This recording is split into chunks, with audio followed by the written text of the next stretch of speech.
So this morning I'm out with my personal dogs, Zeus, Benson, and Jenna, out for a hike.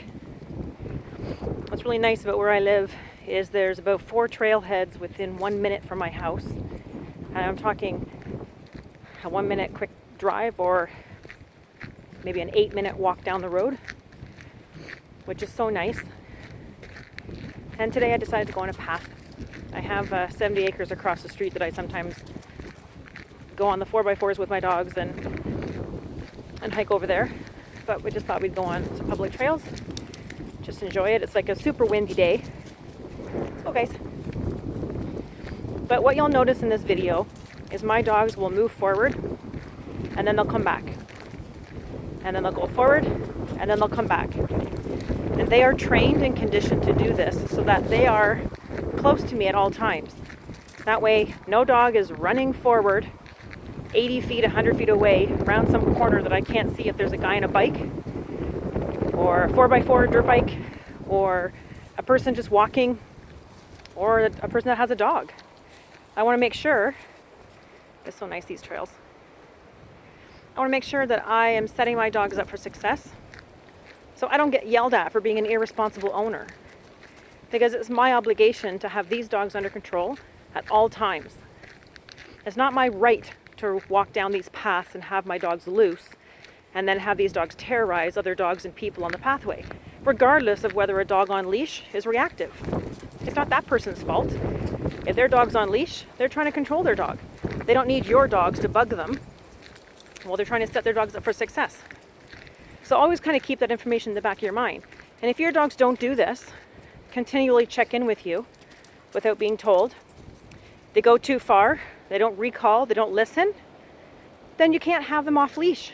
Simple as that. They're not trained to be reliable, which makes you a liability for other people.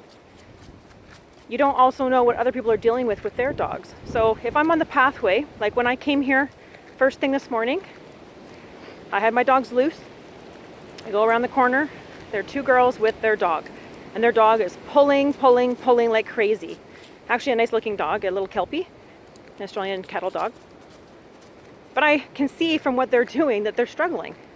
So I call my dogs, get them to sit, put their leashes back on, walk 3 dogs past the dog that's pulling. So again, I'm helping that owner not get as frustrated by having my dogs under control. And then I don't get yelled at for my dogs attacking her dogs or my dog's bugging her dog. And then she all of a sudden has a loose dog because it's pulled her out of her arms. You don't know what that person's dealing with. You don't know if she's got a trainer. Maybe not. That's on her. But if she does, you don't know where along the training journey that person is. And again, a lot of places will say, have a leash on your dog. Pick up the poo. Luckily, with this path, I have not come across any dog poo at all, which is amazing, except for coyote scat. And that's the way it should be. Pick up after your dog. I don't care if you're in the country. I don't care if you're in the city. Pick up after your dog. If you're in a country field, yeah, I don't care.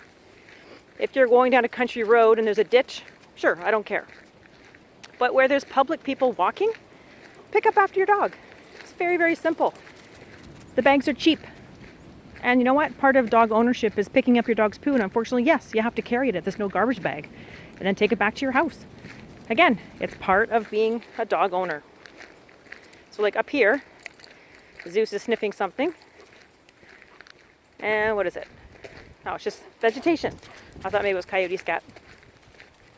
But I'm just enjoying my nice hike with my dogs this morning. It's a very windy day. I didn't have clients this morning, so before I see my afternoon clients, I decided to get my dogs out and enjoy the day with them. But again, you'll see during the whole time that I've been talking, my dogs are always checking in, doing exactly what they're doing, and they're never further than probably 30 to 50 feet, which is exactly what they should be doing. I don't care that my e-collar on Zeus has a half-mile radius. Your dog should never, for God's sake, ever be that far away. You need to be supervising your dogs.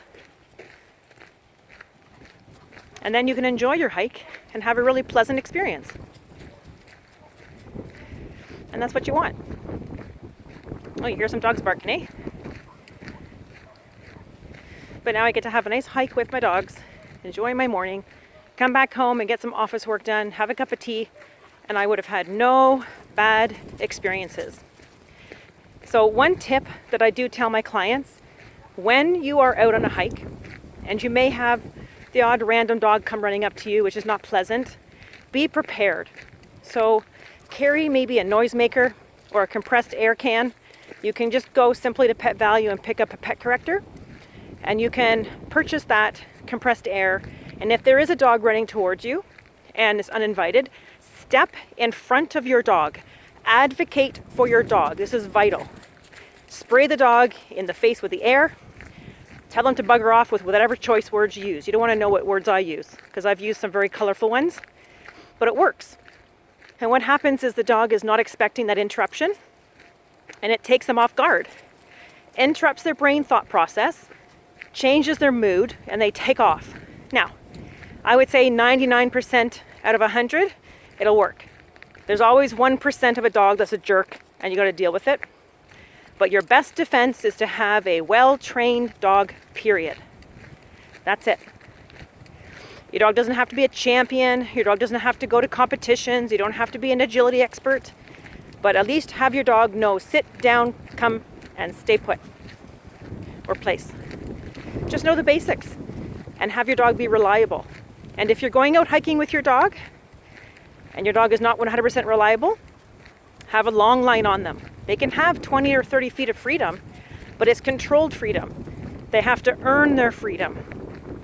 And that way, you're not going to give them too much freedom before they've earned it. So enjoy your hiking. I hope these tips help. It's not very sunny out. It's a little bit chilly. But I'm enjoying my day because my dogs are really well behaved and really well trained, because I've put the time and effort into it to make sure that I can enjoy these hikes. And that's the whole point of being able to take your dog out to places and enjoy them.